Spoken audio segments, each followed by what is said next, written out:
Saudaraku yang kekasih di dalam Tuhan, mari kita bersyukur kalau masih ada kesempatan kita boleh mendengarkan firman Tuhan.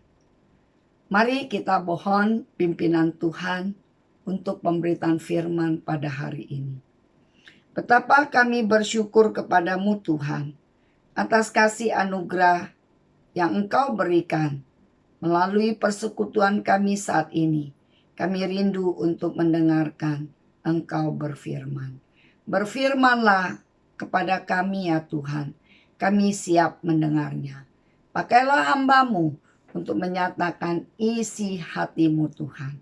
Sehingga melalui pemberitaan firman ini, kami dikuatkan, kami diberikan semangat, bahkan kami terdorong untuk terus melakukan apa yang menjadi perintah-perintah Tuhan dan menjauhkan apa yang menjadi larangan daripada Tuhan. Terima kasih Tuhan, di dalam nama Yesus kami berdoa dan mengucap syukur. Amin. Saudara, silakan membuka satu bagian firman Tuhan dari Titus pasal yang kedua, ayat yang ke-11 sampai dengan ayat yang ke-15. Titus pasal yang kedua ayat 11 sampai dengan 15. Demikian firman Tuhan katakan, kasih karunia Allah menyelamatkan semua manusia. Karena kasih karunia Allah yang menyelamatkan semua manusia sudah nyata. Ia mendidik kita supaya kita meninggalkan kefasikan dan keinginan-keinginan duniawi, dan supaya kita hidup bijaksana, adil, dan beribadah di dalam dunia sekarang ini. Dengan menantikan penggenapan pengharapan kita yang penuh bahagia dan penyataan kemuliaan Allah yang maha besar dan juru selamat kita, Yesus Kristus, yang telah menyerahkan dirinya bagi kita untuk membebaskan kita dari segala kejahatan dan untuk menguduskan bagi dirinya suatu umat kepunyaannya sendiri yang rajin berbuat baik. Beritakanlah semuanya itu, nasihatilah dan yakinkanlah orang dengan segala kewibawaanmu. Janganlah ada orang yang menganggap engkau rendah. Saudara-saudara, melalui firman Tuhan yang kita baca, kita akan renungkan dengan tema kasih karunia Allah yang menyelamatkan manusia. Betapa kita bersyukur kalau saudara dan saya boleh menjadi orang yang percaya.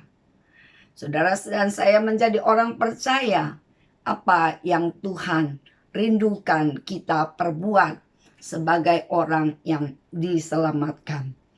Saudara-saudara, satu hal yang ingin kita renungkan bersama, bagaimana kita boleh menjadi alat bagi kemuliaan nama Tuhan. Saudara, saya ingin memulai dengan sebuah cerita. Cerita ini adalah sebuah kisah nyata tentang sepasang suami istri yang berasal dari Denmark yang bernama David Flood dan istrinya bernama Sofia. Bersama dengan pasangan keluarga yang lain, mereka pergi ke daerah Kongo, Afrika, yang sekarang ini disebut Zaire.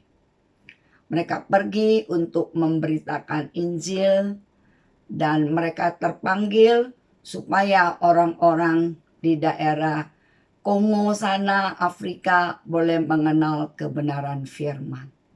Karena pada waktu itu Afrika masih sangat jauh kondisi daripada kata aman, ya, karena masih banyak hutan rimba dan belum punya peralatan yang sangat baik, sehingga mereka perlu menggunakan parang untuk membabat hutan untuk masuk ke desa yang ada di daerah Kongo sana. Singkat cerita, mereka baru berada sampai di sebuah desa, namun mereka ditolak oleh orang-orang desa karena mereka tidak bersedia menerima orang kulit putih, karena mereka takut bahwa dewa mereka akan marah. Sehingga pasangan suami istri ini, David Flood dan Sevia, bersama dengan satu keluarga yang lain, mereka tinggal di pinggiran desa. Ya, singkat cerita, karena keadaan kondisi yang begitu berat, akhirnya pasangan suami istri dari teman David Flood ini, mereka meninggalkan daerah itu dan pulang ke tempat misi yang ada di Afrika. Dan David Flood bersama dengan Sevia istrinya terus melanjutkan pelayanan yang di daerah itu. Dan singkat cerita, mereka kemudian mengalami kondisi yang betul-betul memprihatinkan. Mereka mengalami kekurangan gizi, bahkan juga anaknya yang masih berumur 3 tahun, David Junior, juga mengalami serangan sakit malaria, ya. Bahkan pada waktu itu istrinya Sevia lagi mengandung, dan kondisi benar-betul sangat sulit pada waktu itu. Tapi mereka tidak menyerah karena mereka berpikir mereka mau memberikan yang terbaik kepada Tuhan. Dan waktu itu ada satu orang anak kecil yang selalu datang dari desa ke tempat mereka untuk menjual telur dan yang lain kepada mereka. Jadi dengan demikian David Flood dan Sevia bisa melayani anak kecil ini dan menjadikan anak kecil ini sebagai sarana di mana mereka boleh memperkenalkan Tuhan Yesus kepada anak kecil ini. Kemudian sampai pada suatu saat Sevia juga mengalami demam tinggi, dan ternyata dia juga kena sakit malaria, dan juga dia melahirkan dengan satu kondisi yang begitu memprihatinkan. Seminggu setelah dia melahirkan, ternyata kondisi yang demam yang begitu berat membuat akhirnya dia meninggal. Pada waktu dia meninggal, David Flood begitu kecewa. Mengapa ia kecewa? Karena dia merasa Tuhan meninggalkannya. Bagaimana dia sudah memberikan yang terbaik kepadanya, kepada Tuhan, namun di saat kondisi yang seperti demikian Tuhan tidak menolong istrinya. Kemudian dia pergi pulang ke daerahnya, ke Denmark, dan dia meninggalkan anak yang kecil atau bayi kecil itu kepada temannya untuk dirawat, dan dia pulang dengan anaknya yang David Junior, anak yang dilahirkan daripada istrinya di Afrika itu dipanggil dengan sebutan Aina, ya. Kemudian oleh keluarga yang mengasuhnya berikutnya dipanggil sebagai Agi. Saudara, singkat cerita akhirnya David mengalami satu keterpukulan dan kekecewaan yang begitu berat, dan dia tidak lagi mau melayani Tuhan, dan dia tidak lagi mau berdoa, dan dia tidak lagi mau mencari Tuhan. Bahkan ketika ada orang yang berkata tentang Tuhan, dia menjadi begitu sangat marah. Akhirnya dia menjadi seorang yang pemabuk, ya, seorang yang tidak menunjukkan sebagai seorang Kristen lagi karena kekecewaan yang begitu berat. Singkat cerita, akhirnya anak perempuan mereka yang namanya Aina setelah puluhan tahun kemudian sudah boleh menikah, dan punya kesempatan untuk boleh mencari bapaknya, ya. Kemudian waktu mereka pergi mencari bapaknya dan mereka menemukan, ya, bapaknya ternyata sudah menikah dengan adik daripada istrinya yang pertama, adik dari Sevia, ya. Namun adik daripada Sevia ini tidak mempunyai kerohanian yang sebaik daripada kakaknya, ya. Mereka punya anak, ya, dan kehidupan keluarga ini ya tidak dekat dengan Tuhan. Dan pada waktu Aina beserta dengan suaminya punya kesempatan untuk pergi ke Denmark, mereka mencari bapaknya, dan waktu mereka mencari bapaknya, sebelum mereka menemukan bapaknya, mereka menemukan ada seorang kulit hitam yang sedang berkhotbah. Ternyata waktu mereka bertanya-tanya, ya, mengenai desa daripada daerah Kongo Afrika ini, karena pembicara waktu itu berasal dari daerah sana, apakah mereka pernah kenal dengan David Flood dan Sevia. Sudah di luar dugaan daripada Aina, ternyata pengkhotbah yang berkhotbah dengan sangat luar biasa itu adalah anak kecil yang dilayani oleh David Flood dan Sevia. Saudara, mereka berpelukan, mereka sangat terharu. Ternyata apa yang dilakukan oleh ibu dan bapaknya itu tidak sia-sia, menghasilkan seorang pengkhotbah yang luar biasa, yang akhirnya dapat memenangkan banyak jiwa. Ada 110.000 anggota jemaat daripada pendeta kulit hitam ini yang ada di daerah Zaire sana, dan boleh mendirikan rumah sakit, boleh mendirikan sekolah Kristen, dan banyak hasil karya yang luar biasa. Jadi saudara, pada waktu punya kesempatan dapat mengunjungi ayahnya, dia bercerita tentang pengkhotbah yang berkulit hitam yang berasal dari Zaire ini, dan akhirnya bapaknya sangat terpesona. Akhirnya dia kembali kepada Tuhan, bersyukur kepada Tuhan bahwa hasil jeripayanya tidak sia-sia. Yang tadinya dia berpikir Tuhan sudah meninggalkan dia berpikir Tuhan tidak berpihak kepadanya. Ternyata jeripayanya tidak sia-sia. Setelah dia kembali bertobat di dalam usianya 73 tahun, David Flood tidak lama kemudian meninggalkan dunia ini, tapi dengan satu hal yang luar biasa, bahwa dia sudah menjadi orang yang kembali percaya kepada Tuhan Yesus, dan akar pahit yang selama ini bertahun-tahun mendera hidupnya membuat dia mengalami satu kelepasan, dan dia pulang ke surga dengan hati yang penuh sukacita.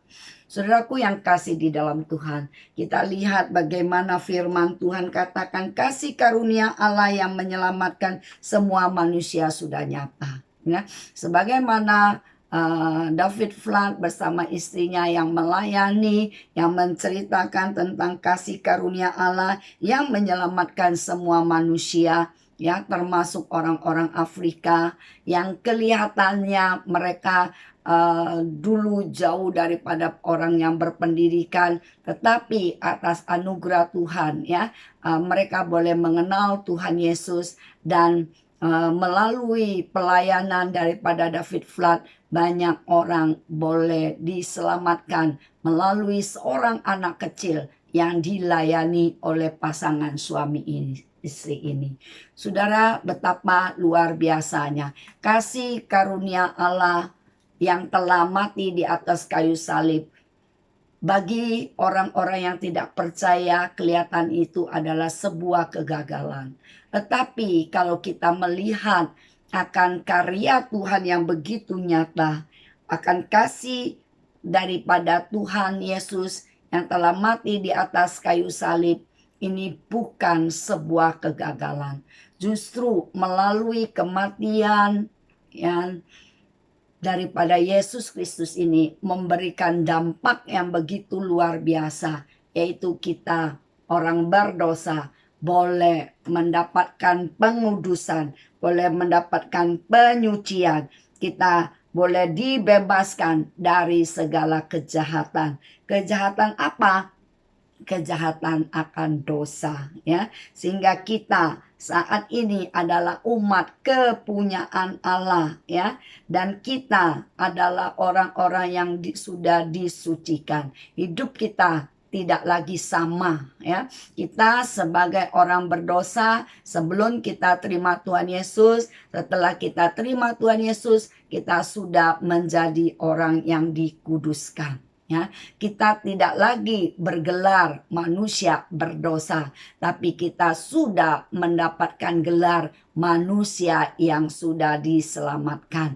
Diselamatkan oleh pengorbanan daripada Yesus Kristus. Saudaraku, di dalam keselamatan yang Tuhan berikan kepada kita, ya, ada hal yang dapat kita harapkan di kemudian hari, yaitu penggenapan pengharapan yang penuh dengan kebahagiaan. Saudara, ketika kita di dunia ini banyak kesulitan, banyak penderitaan yang kita alami, banyak sakit penyakit, banyak mungkin kelaparan atau banyak beban-beban kesulitan, ya. Namun firman Tuhan katakan kepada kita, mari kita menantikan penggenapan pengharapan kita yang penuh bahagia. Jadi saudara, di dunia ini kita boleh menderita, di dunia ini kita boleh mengalami kesulitan, tetapi suatu hari ada penuh bahagia dan penyataan kemuliaan Allah yang maha besar yang akan kita nikmati. Karena juru selamat kita, Yesus Kristus, yang sudah berikan kepada kita. Saudaraku, setelah kita menikmati akan kasih karunia yang begitu luar biasa yang Tuhan nyatakan kepada kita, apa respon kita? Apakah kita tinggal diam? Atau kita mau menjadi pribadi yang betul-betul melakukan panggilan penginjilan itu? Dikatakan di ayat 15, beritakanlah semuanya itu, ya. Beritakan apa? Beritakan tentang Yesus Kristus yang sudah menyerahkan diri, membebaskan manusia yang berdosa untuk menjadi orang yang dikuduskan. Itulah berita yang harus kita sampaikan, ya. Kemudian apalagi selain berita keselamatan yang kita sampaikan, nasihatilah dan yakinkanlah orang, ya. Saudara, artinya kita diminta untuk memuridkan. Kita tidak hanya cukup sampai tahap memberitakan Injil, namun kita harus mengajar orang-orang yang kita beritakan Injil untuk mereka boleh sungguh-sungguh mengenal Tuhan, untuk meyakinkan mereka akan kebenaran daripada firman itu, sehingga mereka boleh sampai pada satu posisi, mereka boleh mencari Tuhan, mereka boleh beribadah kepada Tuhan, dan mereka boleh hidup dengan bijaksana, mereka boleh hidup dengan meninggalkan segala dosa-dosa di masa lampau. Jadi betul-betul orang yang kita layani, kita muridkan, sampai mereka juga boleh menjadi pemberita-pemberita lagi, sehingga ada multiplikasi yang terjadi.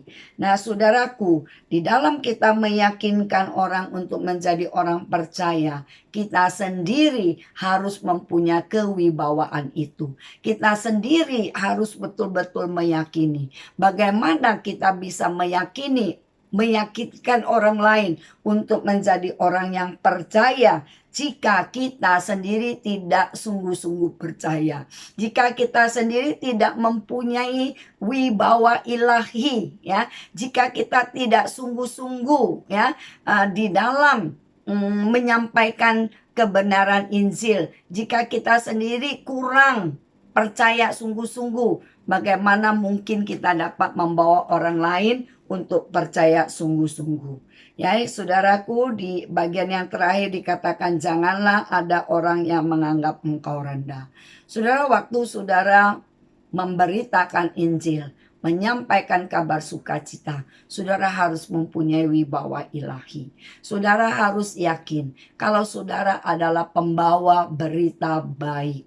Kalau saudara adalah utusan daripada Allah untuk menyampaikan kabar sukacita kepada orang-orang. Jadi saudara sendiri harus punya wibawa, ya. Jangan sampai ada orang yang menganggap engkau rendah, ya. Saudara, mungkin engkau tidak sehebat mereka pendidikannya, atau engkau tidak sekaya mereka, ya. Namun waktu saudara menjadi pemberita Injil, saudara harus mempunyai wibawa ilahi. Dan tidak boleh ada orang yang boleh meremehkan kita karena kita adalah pembawa berita Injil. Kita harus menyampaikan dengan keyakinan yang kokoh, mutlak, bahwa Tuhan Yesus yang memberi kasih karunia yang menyelamatkan semua manusia. Kalau saudara sendiri tidak mempunyai keyakinan seperti demikian, saudara tidak bisa menjadi alat Tuhan yang efektif. Mengapa kita melihat ada sebagian orang yang begitu bisa berapi-api untuk menyampaikan Injil kebenaran, menyampaikan Yesus Kristus sebagai Tuhan dan Juru Selamat. Tapi ada sebagian orang sudah puluhan tahun menjadi orang Kristen, tetapi mereka tidak berani untuk menyampaikan berita Injil. Berita Injil mereka hanya simpan untuk diri mereka sendiri. Mereka tidak berani untuk menceritakan kepada orang lain yang belum mengenal akan berita Injil ini. Saudara, firman Tuhan mengingatkan kita, mari kita beritakan semuanya, ya, untuk membawa orang-orang boleh mengenal kepada Yesus Kristus dan mereka boleh diselamatkan. Kalau saudara boleh menjadi iklan yang baik bagi produk-produk yang lain, jika ada tempat makan yang enak, kita sering memberitahukan teman-teman kita. Jika ada bakery yang bagus, kita juga memberitahukan kepada teman-teman kita. Atau ada tailor yang bagus, kita juga beritahukan kepada teman-teman kita. Nah, sekarang ada berita yang luar biasa yang bisa menyelamatkan orang dari kehidupan kebinasaan kekal. Maukah kita menjadi alat untuk memberitakan kabar sukacita itu, sehingga ada banyak orang yang boleh mengenal Tuhan Yesus. Saudara dan saya adalah kitab yang terbuka. Kita dapat menjadi pemberita Injil melalui tingkah laku kita. Jadi kita harus mempunyai tingkah laku yang baik, ya, sebagai cerminan kita adalah anak Tuhan. Kita adalah orang-orang yang rajin, ya, rajin bekerja, orang-orang yang jujur, orang-orang yang mempunyai kepribadian karakter yang baik, sehingga kita dapat menjadi pembeda bagi orang lain. Sehingga orang melihat, oh ternyata anak Tuhan itu seperti demikian, ya. Hidupnya jujur, hidupnya benar, hidupnya takut akan Tuhan, beribadah dengan sungguh-sungguh. Dengan demikian kita menjadi kitab yang hidup, sehingga orang bisa membaca dan orang boleh mengenal kepada Tuhan. Itu cara kita bersaksi. Kemudian tidak hanya cukup dengan apa yang kita tunjukkan melalui kehidupan kita. Kita juga dengan mulut kita juga harus menceritakan apa yang pengalaman-pengalaman hidup kita berjalan bersama dengan Tuhan. Tentang Tuhan Yesus yang begitu mengasihi kita. Kita juga bisa share kepada orang lain bahwa Tuhan Yesus juga mengasihi mereka. Karena kasih karunia Tuhan Yesus itu diberikan bukan hanya kepada saudara dan saya, tetapi kepada banyak manusia yang lain. Kepada semua manusia dikatakan. Maukah kita menyatakan akan kebenaran Injil ini kepada banyak orang, dan melalui apa yang kita lakukan, ya, baik melalui perbuatan kita, tingkah laku kita, kemudian melalui ucapan kita atau pemberitaan yang kita sampaikan. Dengan demikian kita yakin Tuhan akan berkarya melalui apa yang kita lakukan. Jika kita dengan sungguh-sungguh punya kerinduan untuk mengasihi jiwa-jiwa yang belum percaya kepada Tuhan. Tidak ada istilah gagal. Seperti David Flood yang berpikir bahwa apa yang dilakukan sudah gagal. Ternyata tidak. Ketika ada satu orang yang kita layani dan sungguh-sungguh kita muridkan, dia akan menjadi orang yang bisa dipakai oleh Tuhan untuk melayani orang-orang yang lain. Dengan demikian, nama Tuhan dimuliakan. Dengan demikian, sukacita pengharapan yang kita dapatkan, kita peroleh juga boleh menjadi bagian daripada milik orang lain. Saudara, maukah pergi untuk memberitakan kabar sukacita tentang kasih karunia daripada Allah yang menyelamatkan semua manusia. Saudara dan saya adalah duta-duta daripada Allah yang boleh menceritakan akan kabar baik, kabar sukacita, sehingga melalui pemberitaan kita betul-betul banyak orang yang boleh mengenal kepada Yesus Kristus. Mari kita berdoa. Tuhan, kami bersyukur kalau kami boleh menjadi orang yang diselamatkan. Kami rindu agar Tuhan juga boleh pakai kami untuk menjadi alat pemberita Injil bagi orang lain. Kalau kami bisa diselamatkan oleh karena ada orang lain yang memberitakan Injil kepada kami, kami pun juga mau memberitakan Injil kepada orang lain, supaya orang lain yang belum pernah mendengarkan berita Injil dan mereka mendengarkan berita Injil dan karunia daripada Roh Kudus atas mereka, sehingga mereka boleh menjadi orang percaya. Terima kasih Tuhan, jadikanlah kami alat yang boleh memuliakan nama-Mu. Terima kasih, di dalam nama Tuhan Yesus kami berdoa dan mengucap syukur. Amin.